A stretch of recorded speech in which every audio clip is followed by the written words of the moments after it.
All right. Good evening and good afternoon and good morning to all of you viewers from wherever you're joining in. And a very, very warm welcome to this Abhyudaya series of Leader as a Coach. And today we are going to take the very crucial topic of the importance of psychological safety in being a leader as a coach. My name is Rajesh Kumar, and I have 3 decades of experience as corporate business leader in different industries at different levels. And now I am a business and executive coach. And joining me today is my coach, my guru, Jaya. She's guru and coach to a lot of you viewers here. She's also been a leader in her corporate career earlier, but she switched, getting a calling from coaching, and now she's a thought leader in the coaching world, in the coaching space, not only in India but globally. She's acclaimed, and she's actually her voice is important as far as coaching space is concerned. So a leader and a coach both. Welcome, Jaya. Thank you, Rajesh. Thank you for this opportunity to have a conversation with you. All right. So in my post, I had mentioned, are we leaders? We have been leaders and we have been coaches in our careers at different point of time. But have we been a leader and a coach at the same time? Most of us tried to. We never knew that we are doing something which is related to coaching. But now we realize that yes, there was something related to coaching that really worked. And when it didn't work, now we see that, okay, there could be some reason why it didn't work. Imagine two scenarios: one a boardroom or a sales or a corporate room, and one a coaching room. A coaching room, you, Jaya, you are at the head table and you are coaching someone. People just open up with you. People just talk. They pour their heart out and mind out and soul out, and that's how the conversation starts. Sometimes it happens in the corporate, I know, but most of the times, in fact all the time with you, people just talk. How do you do this? We would like to know this first. So I think I have learned this over my coaching career, and to my surprise, it's a very simple act of being completely present to people and proving them through our presence that we are not judging them. Because when somebody comes in our presence, everybody comes with a lot of guards, and everybody comes with a lot of ammunition, because we are in a world where we are being attacked all the time. When I say attacked, I'm saying by judgment, by allegations, by arguments, by being belittled or defamed or whatever. Right? So the art that I've learned through coaching was the magic of presence, which can actually you don't have to say that, but can make people feel safe in your presence. That's what I do.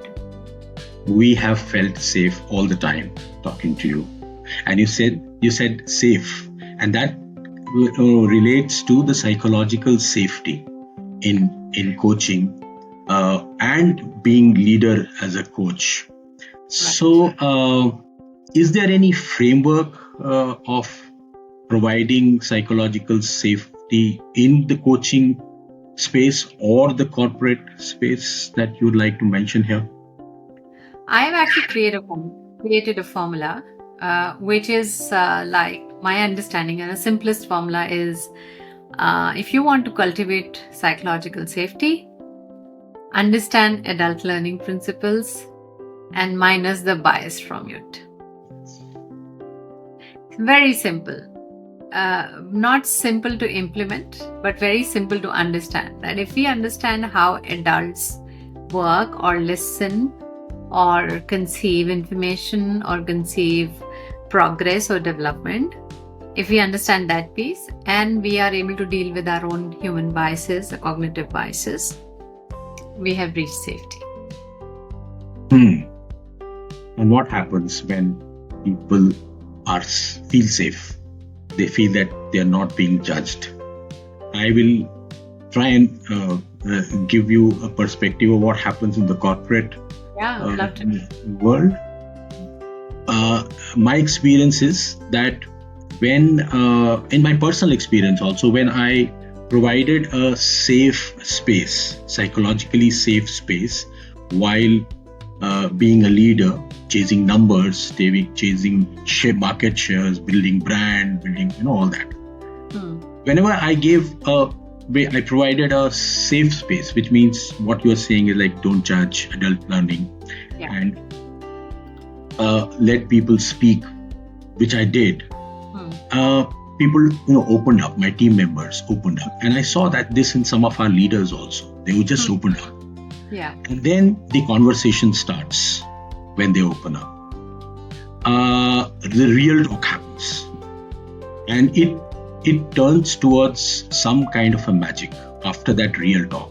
It actually takes two routes, as I experienced. One route is that the creativity flows, and then out of box thinking starts happening, and then you come out with solutions for seemingly very, very difficult issues, and then you start performing, start achieving, start getting you to your goals. That's one route that happens after the real talk starts.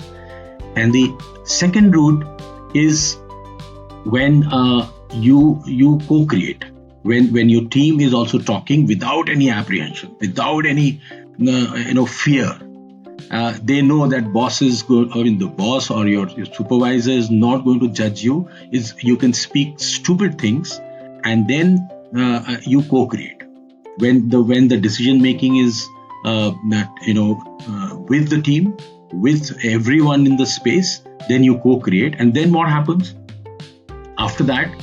The ownership of any task that we experienced is absolutely brilliant. And then you don't have to wake them up in the morning and tell them to go and start working. It just happens. The team works like, well-oiled machinery. And then, of course, the final thing that happens is performance. So my experience, whenever I behaved like a coach, I didn't know the concept of coaching until a few years back, until I met you. Now I think that, okay, I was giving a safe space, and that's how the performance happened so well. And sometimes when I didn't or couldn't provide that safe space, it was lacking. It had shortcomings. It didn't have long-term effects. So this is my perspective. In coaching also, do you see leaders who come to you from corporate? How do they look at safety, psychological safety in coaching? I can't hear you, Jaya. You're mute. Yeah. Can you hear me? Yeah, I can hear you now. Yeah, there is an echo here because we are live. So yeah. Can you hear me now? Yeah, I can hear you. Yeah, so you're very right in saying that, because the whole reason you hire people is for their talent. You're not hiring labor, right? You don't want them to only use their hands. You want them to use their minds and their thinking as well. Yeah. You want them to think on their own. You want them to take decisions and still, operate in the boundary of organization. Now, in that equation, what happens is when we're trying to create a balance between this is what is required and this is what you're doing, somewhere the safety gets compromised. Now, there's no leader who says, I want to become an unsafe leader. Yep. But unfortunately, the kind of pressures we deal with, the kind of timelines we deal with, or the kind of mandates we deal with, we end up creating a lot of non-safe environments, right? And you're very right. And when the environment is unsafe, then creativity goes out of the window. People don't speak up. They don't share their ideas. They want to avoid responsibility. They want to avoid giving their ideas. I remember one of my instances in my corporate where there was it became a trend that if you share an idea, let's say a group of people are having a meeting there's a meeting going on, and there is a question asking, okay, we would like to achieve this so and so in this much of time. Any ideas in the room? And some people come up and say, here, I have an idea. And suddenly, whoever gives the idea, the leader says, okay, so can you come back with a plan? And then the person feels alone in that journey to say, oh my God, why did I give the idea? Because now I have to create the plan. I just wanted to get the idea. And nobody comes closer. Nobody says, hey, let's do it together. It's like, do our ideas. So that's a simple example of lack of safety. Yeah. That's a simple example how we start building non-safe environments, even when we are doing it very productively. Then extreme examples are like, keeping people under fear, not listening to them, showing anger to them, or it could be your pressure. But then if there is a lot of anger coming to people, then obviously if, your teams or your groups are getting unsafe, they want to avoid those difficult situations. People avoid conflict. They would not to have conversation so they'll try everything to not have conflict. Right? So then the moment you avoid conflict, the moment you do not openly share ideas or support each other, you've already started contaminating the safety of your organization. Yeah, I very much relate to what you're saying. In my personal example also, I was working with Apollo Tires, and there I was heading one of the domestic marketing area. And as part of a vision exercise, we said that let's play in the 97% of the world potential, which is outside India. And because I mentioned that, my supervisors provided me a very safe space, and they not challenged me, but gave me this opportunity and asked me, would you like to do it? Would you like to set up the international business for Apollo Tires? I said it. I had to. And then the kind of safe space I got, I set up the international business for Apollo Tires, and it went places, set up offices across the world, worked with multicultural team, etc. And all that happened because of the safe space that was provided by the organization. I can totally relate. Yeah, absolutely. Because, people don't want to feel alone in their journeys, right? Yeah. They don't want to feel cornered. They don't want to feel, oh my God, why did I give the idea? Now I have to work on it and nobody's going to support. Can we have more? When we say collaboration is all about everybody needs to give something to something. Right. And Jaya, sorry. Go ahead, please. After you finish. So, can a leader not provide a safe space, psychologically safe space, and still be called a successful leader? Can we see it the other way around? Interesting question. Again, what's the culture of the organization? Are you calling someone leader because they have brought you millions of business? Is that your lens to look at somebody as a leader? Or do you understand the true meaning of being a leader? Because their key responsibility of leader is to create more leaders, right? I would say not really. They're not very long-term sustainable or even remembered leaders. They're very, they're like just a shooting star who created a lot of wealth for the organization or a lot of revenue. Maybe short-term success or short-term, brightness, but not really. There is leadership without psychological safety. Yeah, and I can think and about different leaders who are like very aggressive, not caring about what you are thinking, but have their agenda absolutely the only important thing.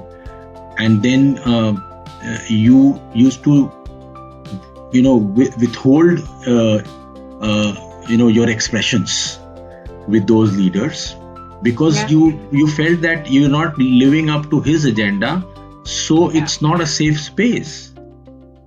Exactly.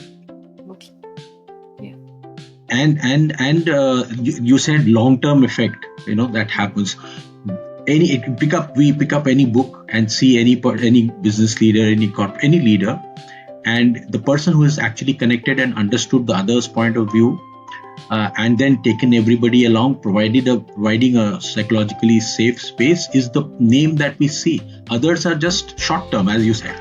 They're short term. They're gone. 1 year they can achieve their annual operating plan, profit after tax, whatever targets they're working on, and then they're gone.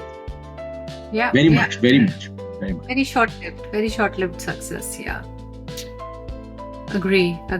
Yeah, I mean, true leadership is much more legendary in nature, which I think the whole reason there are so many books on leadership and so many talks on it, and we never get done with that topic, is because it's not that simple to reach leadership, right? Yeah. There is so much of dynamics involved in it, and so many dimensions to it, that you achieve one and then you feel the other one got disbalanced, and then you keep trying to balance the wheel, as they say. So yeah, I mean, if leaders are able to, or even coaches are able to learn the fundamental of psychological safety, it not only helps in your work, but it helps you in many ways, in multiple spaces of your life. Oh, multiple spaces. Yeah, that brings me to another question for you. So we are now we are working with people of all age, all age brackets.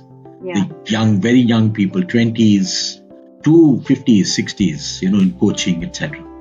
And you also, in coach education and coaching also, you also deal with a lot of people. So for young people, it's psychological safety is becoming more and more important, as we go along. Today, it's a very, very important thing for a leader to have, because of the mental well-being people are talking about. So what's your perspective on that, Jaya? What do you share? Well, I was just recently looking at one of the stats published by World Economic Forum, which says, in fact, I think India has the highest burnout rates. Mm-hmm. Psychological safety is the key. Lack of psychological safety is the key reason for the even initiation of burnout. Yeah. Burnout directly attacks the well-being. So if you look at it in a holistic picture, just because the spaces start getting, the workplaces are getting unsafe, and people have to work, they need salaries, they need careers. Mm-hmm.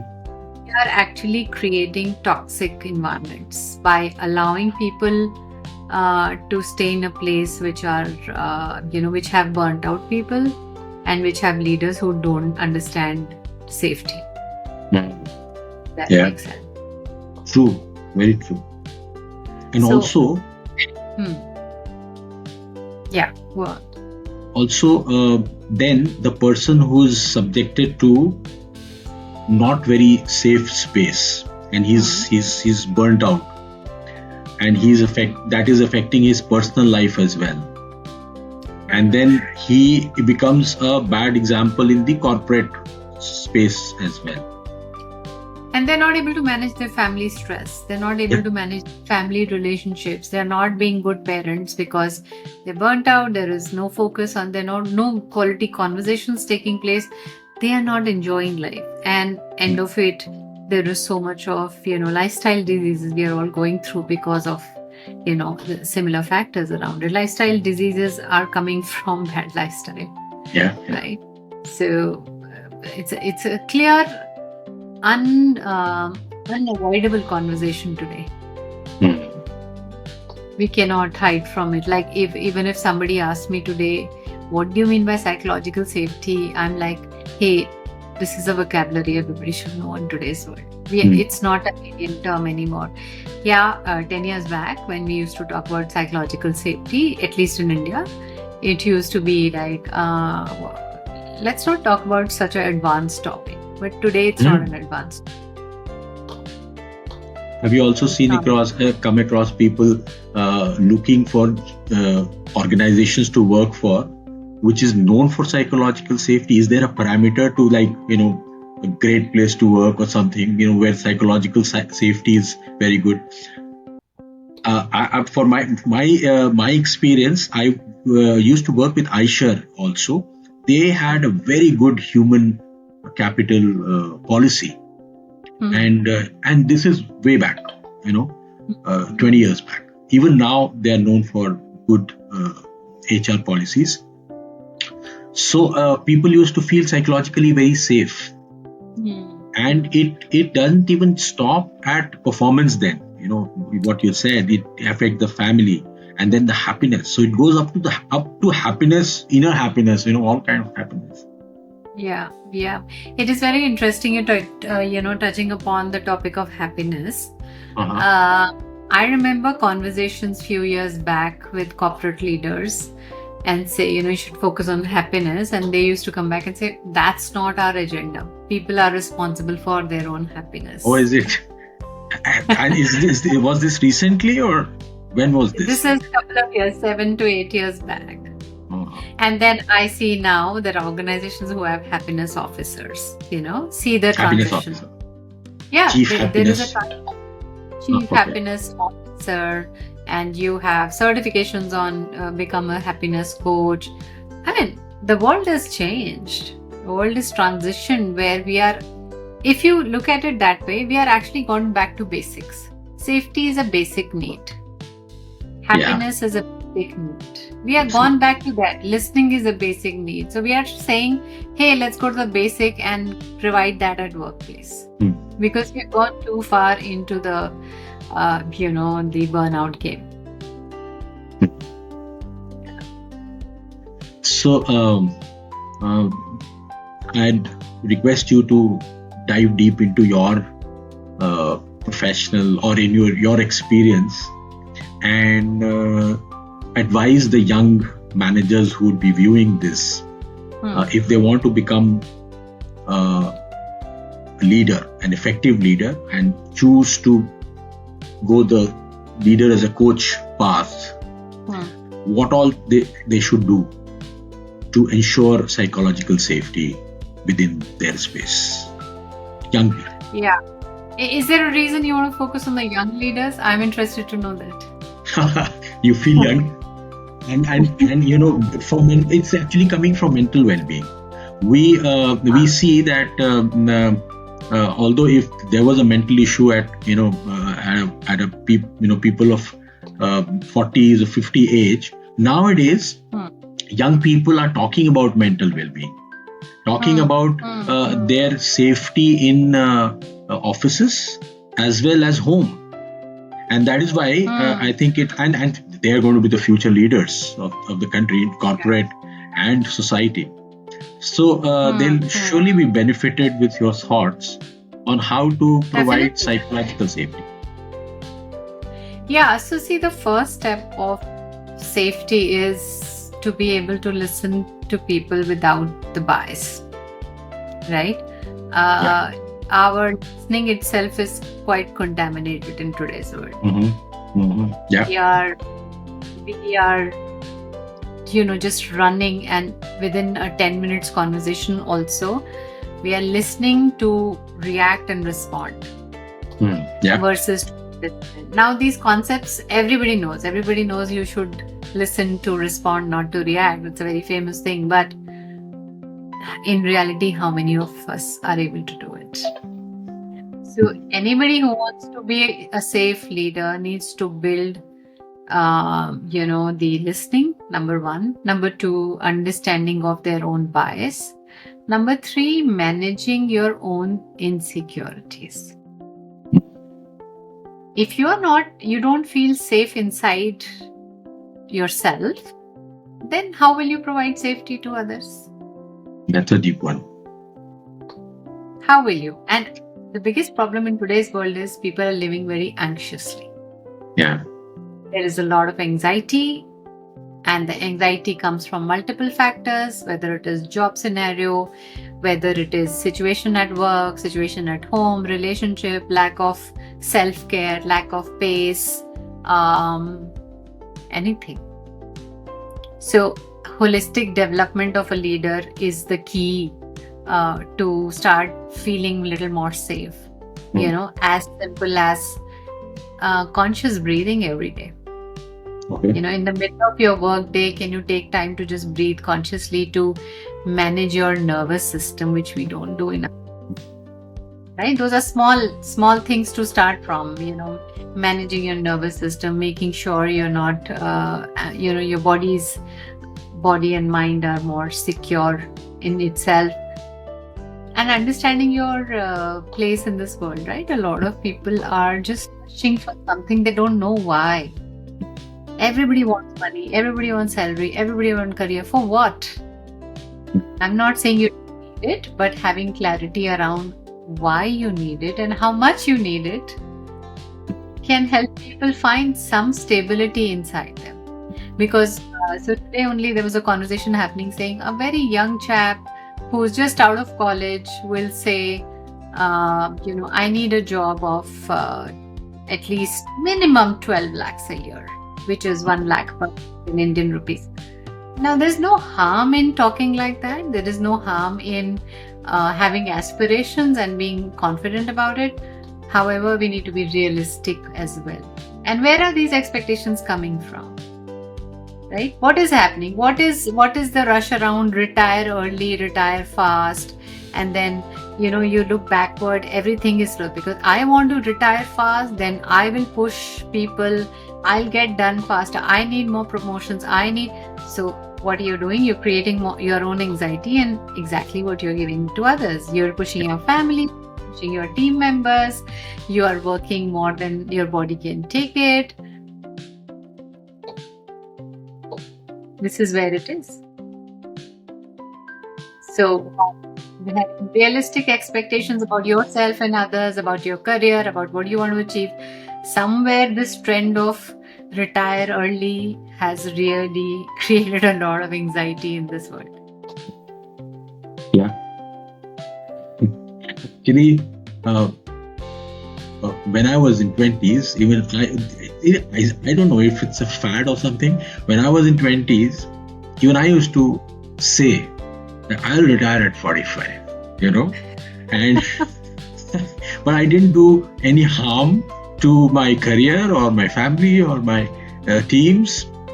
I kept going, and I'm still working. So you don't retire actually. Yeah, I mean, even if you retire, then you want to create a new career because you don't know what to do with your time. So there is no retirement as such till the time you're physically okay. Yeah. You keep looking for work to engage you. You keep looking for, obviously everybody needs revenue and money and responsibility. Everything is there. Yeah. But is it happening in the right balance? Because the wheel of life needs to be balanced. You can't just say one wheel exceptionally well, rest of the wheel completely in doom. Doesn't work. Yeah. It backfires. It really backfires. Yes. So we have about 2 minutes. I don't know if we are taking questions from the viewers. If we have, we can take that. But before that, can I ask you a few quick ones, rapid fire? Yeah. Yes. So would you prefer a leader as a coach who's giving psychological safety, or leader who achieves all his numbers every time, every month, every time, all years and everything, and then getting all the promotions? What is if there is a toss, what you do? What would you do? The first one, definitely. There is a cost. Okay. At the cost of? At the cost of your career not going forward. Suppose you are in a company where the numbers, achievements is the most important thing, and you carrying along your team well or not is not the good. There are many organizations who are very toxic, but they are doing very well. They're doing very well. I know I'll not take names. They're doing very well as far as numbers and market shares and stakeholders' values, etc., is concerned. But the people are not happy. They are No, I mean to say that I would go for paced out leader who's keeping a balance, and even if at the cost of going a little bit of pace is what I would prefer versus running at 200 kilometers per hour. Yeah. And suppose there is a scale of 1 to 10. how much of psychological safety a leaders would give importance to? Well, will or should is the Should. question now. Should. Because Should. today we don't have a choice. Yeah. We are leaving talent. We are losing talent. The workplaces have become toxic. It's reached a place where, if you do not focus on psychological safety, people will not work for you. And whoever will work for you will not be in your benefit. They will end up creating toxicity. They will breed more toxicity in your environment, which will backfire to you as a leader. Mm. So we are not at a place of choice anymore. That's what I'm saying. 10 years back, when I used to talk about psychological safety, they'll say, hey, nobody understands that topic. Why are we talking about it? Today, we are standing on the burnouts. Yeah. That very much summarizes. We are top of the hour and we'll close in a few minutes. I'll try and summarize, whatever in my way, is that, psychological safety gives, is a matter of trust, openness, mutual respect, no judging, and then creativity. And finally, it ends up as performance, not only in corporate scenario, but in personal life and in society everywhere. It's absolutely very, very important, Jaya. And I would request you for your final thoughts on this, and then we'll wind up. Yeah, so I'll sum up with the formula I shared. Psychological safety is equal to adult learning minus cognitive bias. Yep. If you can implement this, there is a lot of ground covered. Adult learning adult learning principles, if understood well, can really help you sort out the relationships, whether at work or whether at home, and then provides the safety, because somehow we all have learned to avoid conflict. That has not served very well in our culture. So that's how I would like to conclude it.